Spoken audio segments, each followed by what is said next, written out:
Ang ating pong paksa, pinakatema ng ating pag-aaral ngayon ay ang pagkilala at pag-unawa sa Diyos. Ibig sabihin, ang layunin ng ating lesson ngayon ay kilalanin ng Diyos at unawain ang Diyos sa biblical na paraan. Dahil sa panahon natin ngayon, maraming mga nagkakasalungatang pananaw. Halimbawa na lamang, marami kayong mapapanood ngayon sa social media na isang homosexual at sasabihin niya, I love Jesus. I love Jesus because Jesus is love. Pero hindi niya binabago ang kanyang sarili. Pero sasabihin, bakit ko babaguhin ang aking sarili? Sinabi sa Bible, God loves me. So, God must love me sa kung sino ako.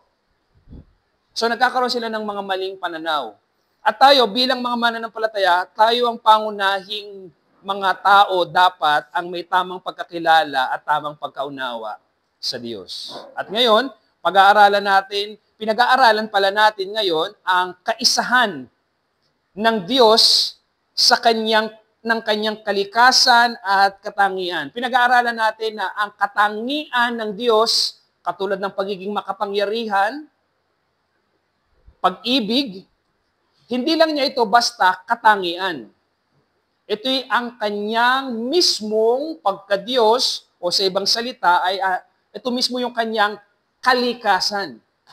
Pinag-aralan natin yan noong nakaraang linggo. Ngayon, ang pag-aaralan natin ay yung isang napakahalagang katotohanan na ang Diyos ay hindi isang composition o pinagsama-samang mga elemento o katangian. Dahil, pag pinag-aralan natin yung konsepto ng composition, makikita natin na kung ang Diyos ay composition, He cannot be God. If God is a God of composition of many attributes, hindi siya pwedeng maging Diyos. Paano nangyari yun? Yun ang ating pag-aaralan ngayon.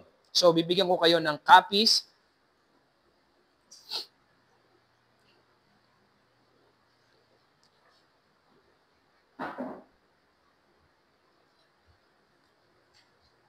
Muli, pinag-aaralan natin ang isang historical doctrine, na ang historical doctrine na ito ay may tawag na simplicity o the simplicity of God o divine simplicity.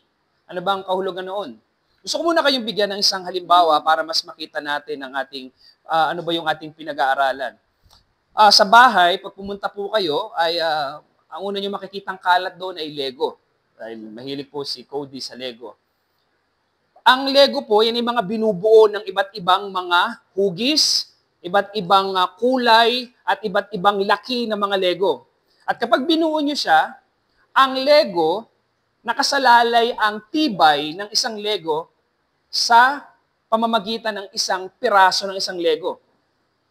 Ibig sabihin, pag natanggal yung isang piraso na yon, kadalasan nangyayari po sa amin yon, kapag nawala yung isang mahalagang bahagi na binubuo namin, halimbawa ay robot, halimbawa ngayon lang po, meron kaming Iron Man na robot, may isang piyesang nawala, may isang bahagi na nawala, at hindi ko na siya mabuo. Nakukuha niya, ibig ko sabihin, kapag nawala ang isang piyesa o isang bahagi doon, hindi na ito magiging kung ano yung disenyo niya. Hindi na siya mabubuo. So, yun yung weakness ng isang bagay na komposisyon. Kapag ang isang bagay ay composed ng iba't ibang bahagi, yun ang kanyang magiging weakness. Ang weakness noon ay ito, umaasa ang isang bagay na binubuo ng iba't ibang bahagi sa kanyang mga bahagi. Ako kung ibig ko sabihin, katulad ng Lego. Ang Lego, kapag bumuo ka ng building, nakasalalay ang tibay ng isang building saan? Sa isang piyesa. Halimbawa, yung kotse na yan. Hindi ko alam kung ilang parts meron yan. Pero, sigurado ako, higit 1,000 pieces ang parts ng sasakyan na yan kapag hinihiwa-hiwalay mo yan. At kapag may inalis ka diyang isang pyesa, may hirapan ng kotse na yan. Hindi na siya, kumbaga makikita natin na hindi na magiging maganda ang kanyang itsura at baka nga hindi pa tumakbo ang sasakyan na yan kapag may nawala na isang pyesa. Lalo na yung pyesang yun ay nasa engine. Kapag nawala yung isang pyesa na yon, lalo't nasa engine, hindi natatakbo yan. So, ganun ang kahinaan ng isang bagay, isang kompositong bagay, isang bagay na binubuo ng iba't ibang bahagi. Aasa siya sa mga bahagi niya. Ang Diyos ay hindi ganon. Dahil kung ang Diyos ay binubuo ng iba't ibang katangian, ang Diyos, ano mangyayari sa Kanya? Nakaasa siya sa Kanyang mga katangian. Hindi pwede yun. Hindi pwedeng umasa ang Diyos sa ano pa mang bagay. Wala siyang pwedeng asahan dahil ang Diyos ay independent. Ang Kanyang inaasahan niya, Kanyang sarili, lahat ng Kanyang kailangan ay nasa Kanyang sarili. Wala na siyang kailangan. Ngayon, pinag-aralan natin nung nakaraang linggo na ang ibig sabihin ng divine simplicity o the simplicity of God, ito yung kaisahan ng Diyos sa Kanyang kalikasan at katangian. Yun ang konsepto nun. When we say divine simplicity, it means God is without parts. Ang Diyos ay hindi nahahati-hati, hindi siya binubuo. Kaya ang pinaka-konsepto talaga ng divine simplicity, kung ito ay itatranslate natin sa Tagalog, ay ang kaisahan ng Diyos sa Kanyang kalikasan at katangian. Divine simplicity, God is simple. Hindi siya binubuo ng mga bahagi, hindi siya binubuo ng mga iba't ibang kalikasan niya. Magbalik-aral muna tayo, saglit. Noong nakaraang linggo, pinag-aralan natin ang kahulugan ng doktrinang ito, na ang Diyos ay malaya mula sa lahat ng komposisyon at pagkakahati-hati. Hindi mo mahahati ang Diyos, hindi mo siya madadissect, hindi mo pwedeng sabihin na mahihiwalay natin ang kanyang isang katangian, halimbawa ang kanyang pagiging makapangyarihan, hindi natin pwedeng maihiwalay sa kanya yon. Dahil kapag ginawa natin yon, ay ang Diyos ay hindi magiging Diyos, sapagkat ang Diyos ay nahahati. Ang Diyos ay hindi nahahati. Hindi siya isang nilalang na binubuo ng iba't ibang bahagi. Dahil ang Diyos ay hindi binubuo ng mga bahagi o iba't ibang katangian na maaari nating una, paghiwa-hiwalayin. At pangalawa, hindi naging Diyos ang Diyos dahil sa komposisyon ng kanyang mga katangian. Ang kotse na yan ay naging kotse dahil sa kanyang mga parts. Tama? Pero yung kanyang mga parts, hanggat hindi sila nagiging buo, hindi siya magiging kotse. Tama? So, ang Diyos po hindi naging Diyos dahil binuo siya ng kanyang mga katangian. Dahil ang kalikasan ng Diyos, yung kanyang pagka-Diyos mismo, ay hindi binubuo ng iba't ibang katangian na nagsama-sama. Yun ang kailangan nating tandaan. Ang Diyos ay hindi binubuo ng kanyang mga katangian o siya ay naging Diyos dahil binuo siya, nagsama-sama itong mga dakilang katangian na ito. Kaya ang punto na dapat nating tandaan na nakita natin nung nakaraan, ang Diyos ay ganap at lubos na Diyos mula sa lahat ng kawalang hanggan. Mula pa sa kawalang hanggan, wala pang oras at panahon, ang Diyos ay Diyos na. At ang kanyang mga katangian at kalikasan ay iisa. So dapat nating maunawaan, ganun kalubos ang Diyos. Ganun siya, ganun ang pagka-Diyos, na ang mga katangian ng Diyos ay ang kanya mismong kalikasan o esensya. So ayan ang pinakamahalagang bagay na dapat nating matandaan. Ngayon, gusto kong sitasin ang isang pangungusap mula kay Wilhelmus Abrakel sa kanyang aklat na The Christian's Reasonable Service. Ito ang sabi niya. Ang Diyos ay perpekto sa kanyang sarili at ang kanyang pagiging perpekto, kanyang katangian, ay hindi maaaring mapaunlad sa anumang paraan. Lahat ng malalaman tungkol sa Diyos ay siya mismo. Ang kanyang kabutihan, karunungan at kapangyarihan ay ang Diyos mismo na mabuti, tanging marunong at makapangyarihan sa lahat. So yun ang kailangan, ganun dapat ang ating pagtingin sa ating Panginoon, na ganito ang Diyos. Kailangan natin itong pagtibayin, kailangan natin itong unawain, ganito dapat ang pagtingin natin sa ating Diyos, na ang kanyang mga katangian mismo ay siya. Na ang kanyang katangian, hindi lamang ito basta attributes. Ito mismo ang kanyang kalikasan. Sa pagtitibay nito, sa ating pagkaunawa, na ang Diyos ay hindi komposisyon, hindi siya isang kompositong Diyos. Kapag gano'n ang ating pananaw sa Diyos, may iwasan nating ibigay o itawag o isipin o tingnan ng Diyos na bigyan siya ng mga katangiang nauukol sa mga nilalang na may limitasyon. So hindi natin pwedeng sabihin ang Diyos ay may kamay. Eh paano yun? Sinabi sa Bible, may kamay ang Diyos. Ang tawag po doon ay metaphorical. Ang tawag po doon ay pagsasalarawan sa Diyos, hindi ito literal. Ginagamit yun para maunawaan natin yung kinikilos ng ating Panginoon. Hindi yun literal. So, mahalaga ito na ganito natin maunawaan para hindi natin, halimbawa na lamang, na dahil ang kalikasan ng Diyos at ang kaniyang katangian ay iisa, hindi natin pwedeng sabihin na, katulad ng isang sinabi ng isang homosexual na, mahal ako ng Panginoong Jesucristo. Sinabi niya sa Bible, God loves sinners. So, God will love me according to who I am. So, hindi ko kailangang palitan to dahil mahal ako ng Panginoon sa kung sino ako. So, kung titingnan natin yon, kita ninyo, ano ang nasa isipan ng taong nagsasabi nun? Possible yun, okay lang na magkasala siya, pero meron lamang, sa isipan lamang niya, ang tinitingnan lamang niya ay ang isang katangian ng Diyos. At dinisregard niya yung ibang katangian ng ang Diyos ay banal, ang Diyos ay makatwiran, ang Diyos ay perpekto. Kaya pag tinignan mo ang Diyos na katangian lang niya yung pag-ibig niya, parang ang tingin ng taong nagsabi noon, mas nangingibabaw ang pag-ibig ng Diyos. Ang pinapairal ng Diyos ay ang kanyang pag-ibig. Mga kapatid, dahil ang pag-ibig, kapangyarihan at kabanalan ay kalikasan ng Diyos mismo, okay, ito po yung punto. Kapag umibig ang Diyos, ang pag-ibig ng Diyos ay banal. Kapag umibig ang Diyos, ito'y makatwiran.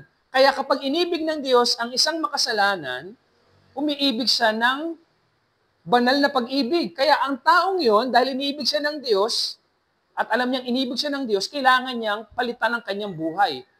Kailangan siyang magbago. Dahil ang umiibig sa kanya ay banal na Diyos. Kaya hindi natin pwedeng ipakatwiran yon. Kaya ang nagsasabi noon, ang Diyos naman ay pag-ibig, hindi nila naunawaan yung karakter ng Diyos. Kailangan isama mo yung kanyang pagiging banal sa kanyang pag-ibig. Hindi natin pwedeng sa paghiwalayan ay, oo, banal lang Diyos, pero mas pinapangibabaw niya ngayon ang kanyang pag-ibig. Mali po yun. Kita po ninyo yung mga ganong klase ng pagkaunawa. Ang gagawin nila, itatanghal nila yung isang katangian to the extent of other attributes. Pero pag kinilala mo ang Diyos na ang kanyang kalikasan, halimbawa yung pag-ibig, ito ang kanyang kalikasan, at hindi nagsama-sama ang mga katangian niya. Ang kanyang pag-ibig ay ang kanyang kabanalan, ang kanyang kabanalan ay ang kanyang pag-ibig. Iisa yun. Lahat ng yun, sa misteryoso, sa mahiwagang kaparaanan, na ang lahat ng yun ay isa lamang sa Diyos. Although tinatawag nating attributes, pero sa Diyos, ito ay isa lamang sa Kanya. Lahat ng mga katangian na yun ay isang kalikasan sa Kanya.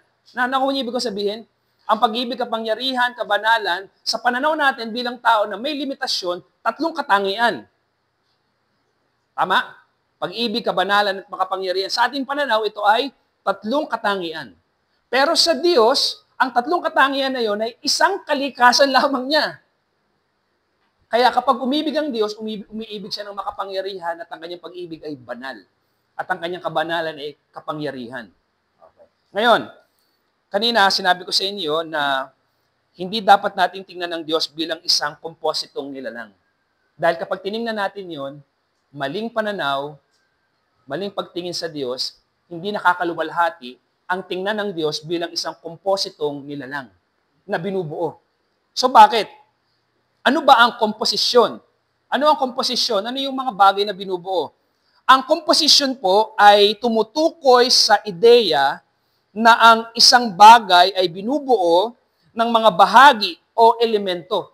So ang kompositong bagay ay binubuo ng mga iba't ibang bahagi, iba't ibang elemento na nagsama-sama upang bumuo ng isang kabuuan. Mamaya, mas higit ko ito ipapaliwanag sa inyo, pero nakukuha niyo yung konsepto. Ang kompositong nilalang, ang komposisyon, ito po yung isang ideya na pinagsama-samang elemento at iba't ibang mga bagay upang buuin kung ano yung bagay na yun. Halimbawa, yung kotse na yan, pinagsama-sama ng iba't ibang mga piyesa at ang sila pinagsama-sama, tinawag na silang kotse. Hindi dapat ganoon ang ating pananaw sa Diyos na pinagsama-sama ang mga dakilang katangian, tara, inalog ng maayos, meron ng Diyos. O ilagay mo ang pag-ibig, ano pa? Ilagay mo ang makapangyarihan, ang pagiging makapangyarihan, banal, walang pagbabago. Lahat, i-shake mo, and then tara, may Diyos na. Ano, sayang yung kape ko. Ganun ang komposisyon. Yun ang ibig sabihin ng kompositong bagay. At isang bagay pa ang dapat nating tandaan. Ang komposisyon ay binubuo ng iba't ibang elemento. Pag sinabi natin komposisyon o isang kompositong bagay, ang isang kompositong bagay ay umaasa sa maayos na pagkakahanay o pagkakasama-sama ng mga bahagi. Saan nakasalalay ang pagtakbo ng kotse? Sa kanyang tamang pagkakabuo-buo. Kaya kapag meron kang inilagay dyan at na isang pyesa na nagkamali ka ng lagay, maaaring maapektuhan ng efficiency ng kotse. Maaaring maapektuhan ang takbo ng kotse. Okay, so nakikita po ninyo ngayon na kapag ang isang bagay ay isang kompositong bagay, siya ay dependent saan? Saan nakadepende ang isang kompositong bagay? Sa parts. Ayun. Mamaya, papakita ko sa inyo, dahil ang tao ay isang kompositong nilalang, saan tayo maasa? Sa function ng liver, sa function ng mga cells natin. So, nakaasa tayo sa ating mga parts. Ang Diyos ba ay ganun? Umaasa ba siya sa kanyang mga bahagi? Kasi pag nangyari yun, hindi siya Diyos. Bakit? Kasi may inaasahan siya. Ang Diyos na may inaasahan, kahit na maliit na aspeto, hindi yun Diyos. Ang Diyos ay walang inaasahan. Dahil ang kanyang katangian ay hindi komposisyon. Ang kanyang katangian ay hindi bahagi niya. Yun siya mismo. Kaya hindi siya aasa. Dapat din nating makita ng isang komposisyon o isang kompositong bagay ay imperfect.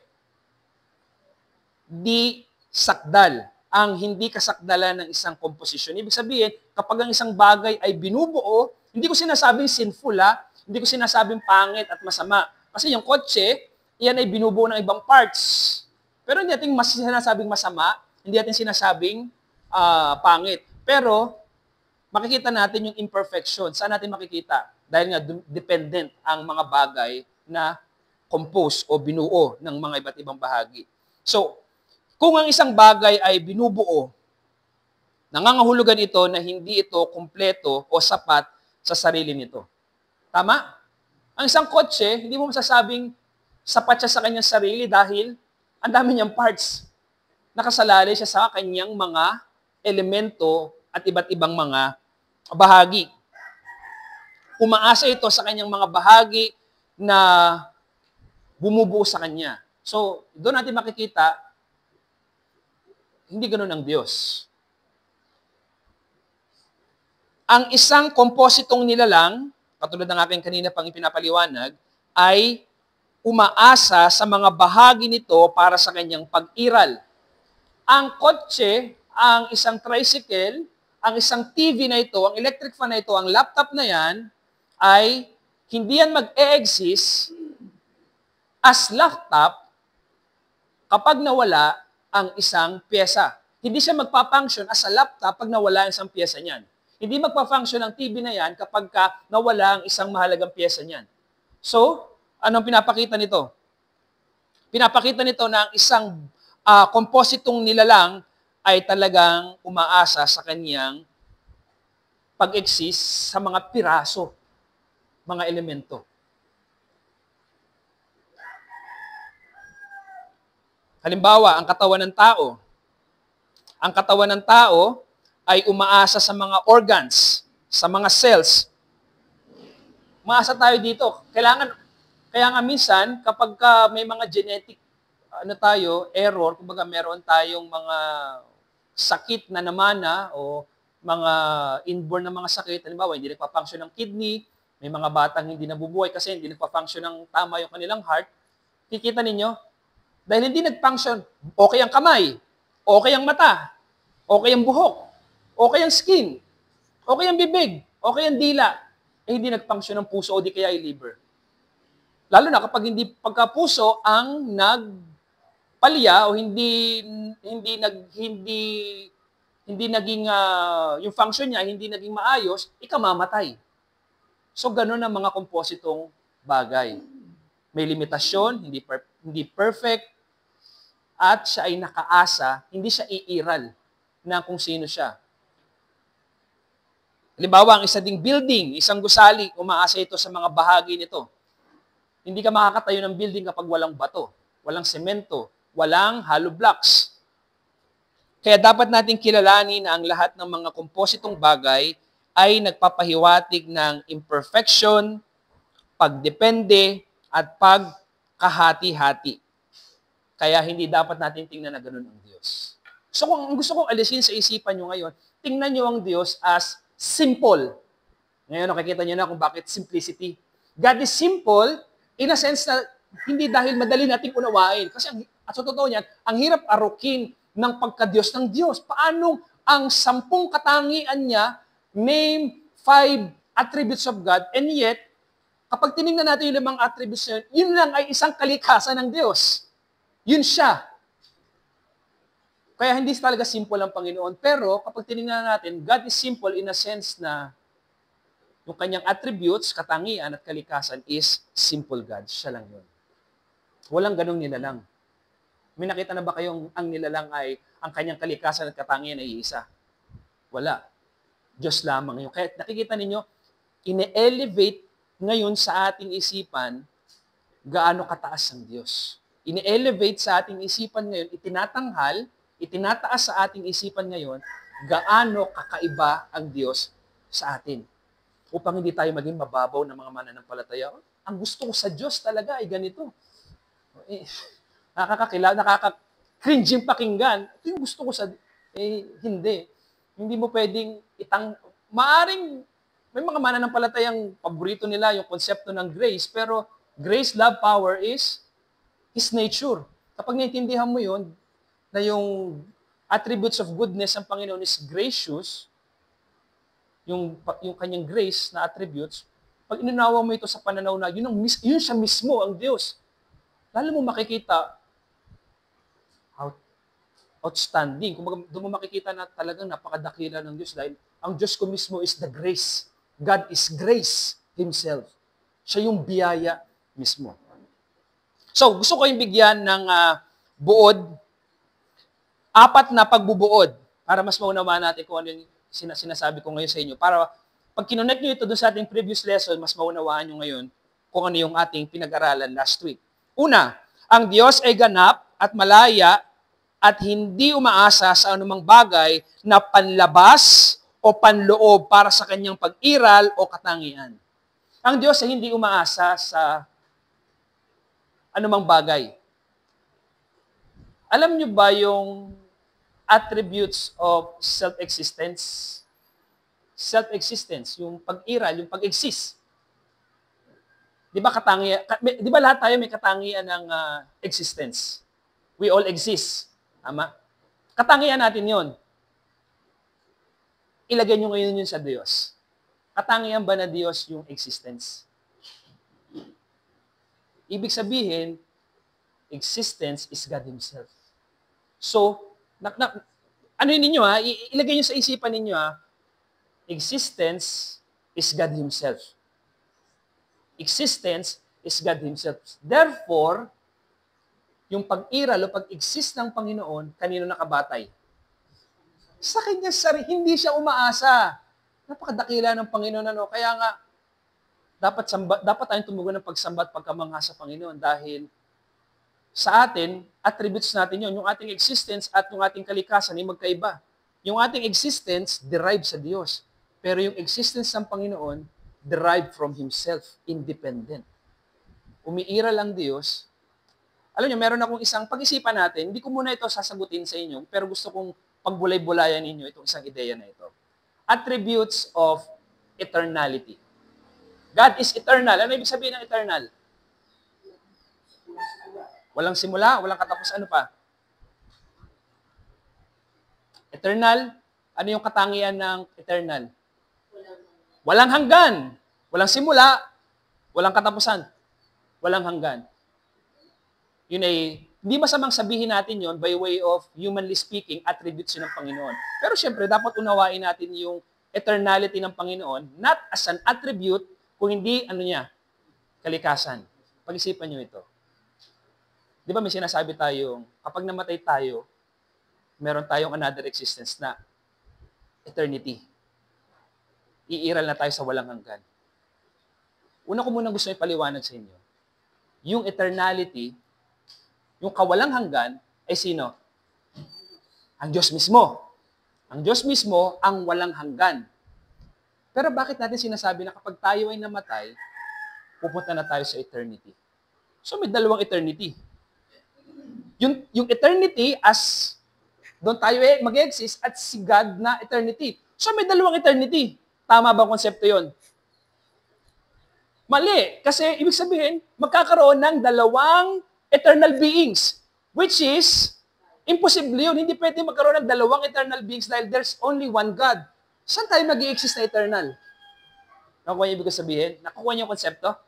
Na hindi tayo mag-i-exist sa isang time na eternity.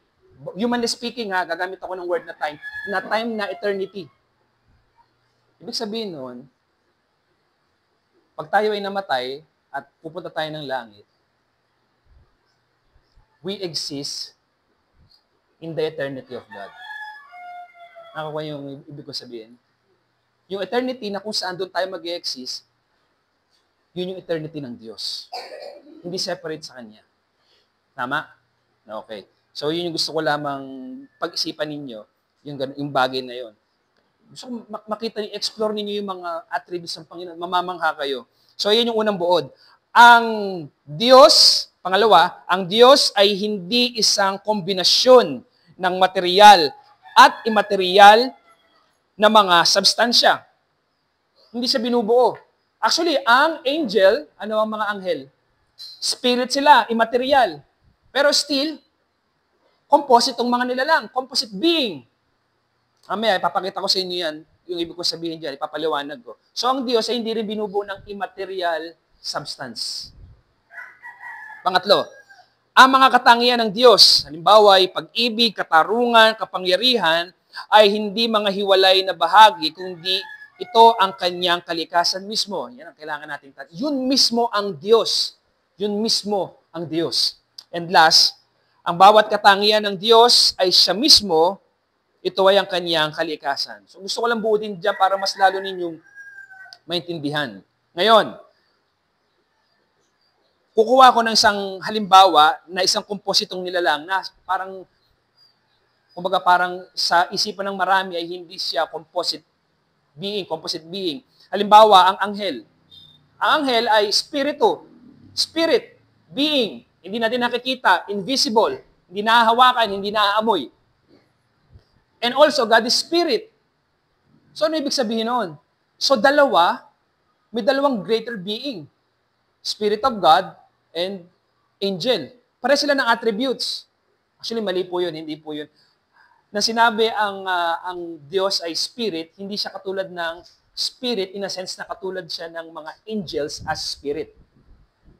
Ang Diyos ay katulad ng mga anghel na spirito in a sense na invisible. Ako niyo ibig ko sabihin? So, ang mga anghel ay spirito, ang Diyos ay spirito, pero hindi sila magkapareho ng katangian bilang spirito. Ang gustong ipahiwatig ng Biblia kapag sinabing ang Diyos ay spirito at ang anghel ay mga spirito, pinapakita na itong dalawang nilalang na ito ay magkapareho na hindi natin makikita o nakikita. Nakukuha niyo? Ibig ko sabihin, okay. Ayun. Ang isang anghel ay may kalikasan ng isang anghel. Tama?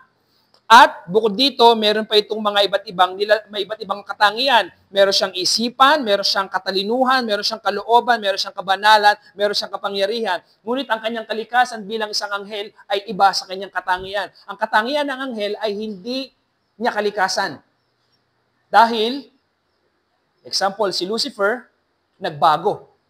Dahil ang kanyang kalikasan at ang kanyang katangian ay hiwalay. Magkaibang bagay. Ako kung ibig kong sabihin ngayon, kung bakit si Lucifer ay nagbago kasi Dahil siya binubuo ng mga katangian at ang mga katangian na yon ay maaaring magbago kung ito ay hindi isa sa kanyang kalikasan. Kaya ang lahat ng maaaring makitang katangian sa Diyos ay ang Diyos mismo. Ang anghel ay anghel siya, pero hindi yung kanyang mga katangian ay hindi niya kalikasan. May katangian ang anghel, may kalikasan ng anghel na ito yung likas ng anghel. Hindi nakikita. Pero yung kanyang pag-ibig, kabanalan, katalinuhan, kaalaman, hindi niya yung kalikasan. Nakukuha niyo ngayon, ibig ko sabihin. Okay. Kung ang Diyos ay binubuo ng mga bahagi, hindi siya magiging Diyos.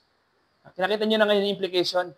Na kapag ang Diyos ay binubuo ng iba't ibang bahagi, hindi siya magiging Diyos dahil aasa siya sa mga elementong bumubuo sa Kanya.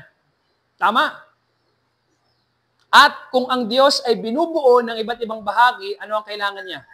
Ang kotse na yan, binubuo ng iba't ibang bahagi, nakadepende sa iba't ibang bahagi, parts niya, saan pa siya dumidepende? Sa compositor. May tagabuo.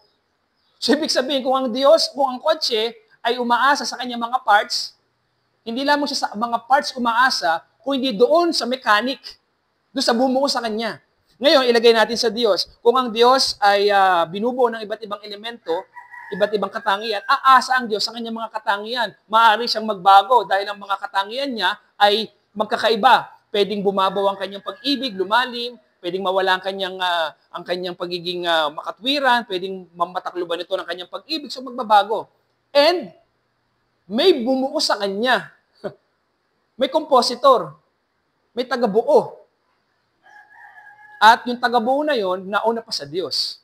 Kaya ang Diyos, may tanong na, who created God? Kaya yung tanong na yon ay,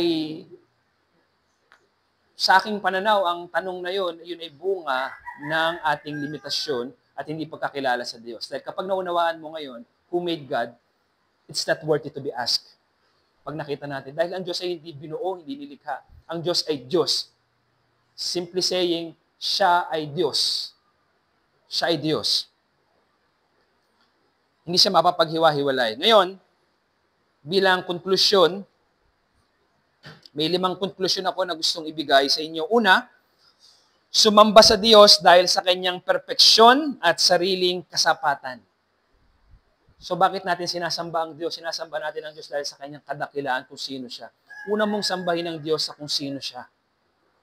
Ang pagkakilala sa Diyos ay hindi umaasa sa anumang bagay para sa kanyang pag-iral at ito ay dapat magdulot sa atin ng pagkamangha sa kanyang perpeksyon at sambahin natin ang Diyos na, Panginoon, eto ka, nakakamangha ka.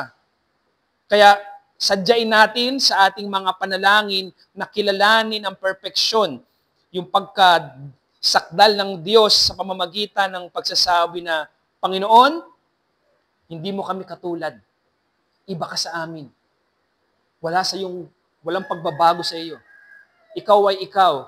Ang katangian mo ay ikaw. Nakamamangha ka, kaya lalo kaming magtitiwala sa iyo dahil ang mga katangian mo ay ikaw mismo. Pangalawa, magtiwala sa hindi pagbabago ng Diyos. Dahil ang Diyos, ang kanyang katangian na hindi nagbabago, ayun ang kanyang kalikasan, mas higit tayo makakapagtiwala sa Kanya. Hindi nagbabago ang Diyos. Kung haharap tayo sa mga hindi tiyak na bagay, paalalahanan natin ang ating sarili at sabihin ang Diyos ay hindi nagbabago. Lahat ay magbabago. Huwag kayong ma-discourage. Magbabago ang lahat ng bagay. Ngunit sa lahat ng pagbabago na yun, may isang nilalang na hindi nagbabago, yun ang Diyos. Nagbabago man ito, pero yung kanyang plano, pag-iingat, pag-ibig, kapangyarihan, biyaya at kahabagan sa akin, kailanman yun ay hindi magbabago. Huwag nating hayaan na mabago ang ating pananaw tungkol sa Diyos, pagtingin sa Diyos, dahil sa pagbabago ng bagay. Halimbawa, mahal mo ang iyong asawa. Siyempre, dapat talaga mahalin natin ang ating asawa. Mahal mo ang iyong anak. Pero minsan, naapektuhan yung ating pag-ibig sa kanila, naapektuhan yung ating relasyon sa kanila dahil sa pagbabago. Tama? Nagbabago ang mga nasa paligid natin, nagbabago ang kanilang disposisyon. Kaya minsan naapektuhan tayo, nagbabago rin tayo. Pero ang Diyos, sa kanyang pagtingin sa atin, tayo ay nagbabago. Pero ang Diyos, sa kanyang pag-ibig, plano, layunin, pagmamahal, biyaya, lahat ng kanyang katangian, tungo sa atin, hindi magbabago. Higit natin mapagkakatiwalaan talaga. Higit tayong dadalhin sa tamang pagtitiwala sa Diyos. Tama po, ano po? Ikatlo, mag-ingat laban sa maling pagkaintindi tungkol sa Diyos. Mga kapatid, kaya nga, ngayon naintindihan nyo na, do not use the name of God in vain. Bakit? Hindi mo pwedeng laruin ang pangalan ng Panginoon. Dahil ang pangalan ng Panginoon ay siya mismo. Example, Yahweh. Ano ibig sabihin ng Yahweh? I am who I am. Ako ay si ako nga. Kaya hindi mo pwedeng paglaruan yun, hindi mo pwedeng gamitin sa walang kabuluhan dahil yung pangalang Yahweh, nang ibig sabihin ay He exists, He is the existence, hindi mo pwedeng laruin yun, hindi mo pwedeng basta-basta gamitin ng walang kabuluhan dahil siya yun mismo. Kaya, ngayon nakukuha nyo na kung bakit wag natin gagamitin sa walang kabuluhan ng pangalan ng Panginoon. Halimbawa ay pangalang, ano yung Jehovah Jireh? May provider. So, wag natin, Jehovah Jireh, God will wag natin gamitin sa mga casual, ang mga pangalan ng Panginoon na pinahayag niya sa Biblia, ay wag natin gamitin sa casual na paraan o sa mga biruan. Huwag niyong gagamitin ang pangalan ng Panginoon sa mga biruan. Alam niyo po kung bakit? Dahil ang pangalan ng Panginoon ay siya mismo. Name yung magbigay ka ng pangalan ay pinahayag ng Panginoon at siya yun mismo. When God said, I am Jehovah Jireh, I'm the provider, siya yun mismo. Bakit? Because God is good, powerful, He can provide whatever yung kailangan natin. Bakit? Dahil siya pag-ibig mismo, kaya niyang i-provide lahat. Dahil siya makapangyarihan mismo, kaya niyang i-provide lahat ang kanyang ipinangako dahil siya ay hindi nagbabago. Siya ay tapat. So, huwag natin gagamitin ang pangalan ng Diyos sa mga walang kabuluhan. Pangapat, magpakumbaba tayo sa harap ng Diyos ng hindi magpakumbaba tayo sa harap ng hindi at tanggalin niyo po yung hindi. Hindi ko alam kung bakit nagkaganito ito. Magpakababa tayo sa harap ng Diyos sa nakamamanghang kalikasan ng Diyos. Magpakababa tayo sa nakamamanghang kalikasan ng Diyos. Pakicorrect na lamang po. Magpakumbaba tayo sa nakamamanghang kalikasan ng Diyos. Pakitama na lamang po. Nakamamangha. Kaya nga, alam niyo mga kapatid, yung sisimba ka tapos parang gumagawa ka ng mga show, parang tinatrato mo yung worship na entertainment. Mababago yung paraan mo ng pagsamba dahil alam mo yung sinasamba mo na Diyos ay napakadakila, napakalaki. Hindi natin nga ma-scratch yung surface ng kanyang pagiging Diyos. Panglima, ibatay ang katiyakan sa ganap na kasakdalan ng Diyos. Ibatay mo ang iyong kaligtasan sa kung sino ang Diyos. Dahil kung sino ang Diyos, yun si Kristo. Ibig sabihin, kung ano ang katangian ng Diyos, kapantay siya ni Kristo. Kung ano ang katangian ni Kristo, yun ang katangian, pantay sila. Ibig sabihin, kung ano yung pinag-aaralan natin ngayon, the simplicity of God, that is Christ Himself. So any questions, thought, o paglilinaw sa ating pinag-aralan? Questions?